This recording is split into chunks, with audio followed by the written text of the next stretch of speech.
So when you're looking for exhaust leaks, depending on the vehicle and where exactly you're looking for exhaust leaks, sometimes if you can get it on a lift running and listen for leaks,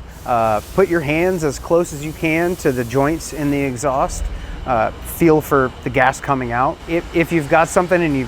it's really boggling your mind, you can take your shop vac,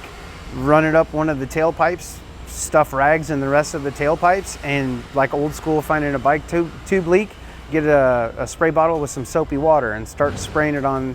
the exhaust, and it should bubble up anywhere that there's gas coming out of or air coming out of the exhaust.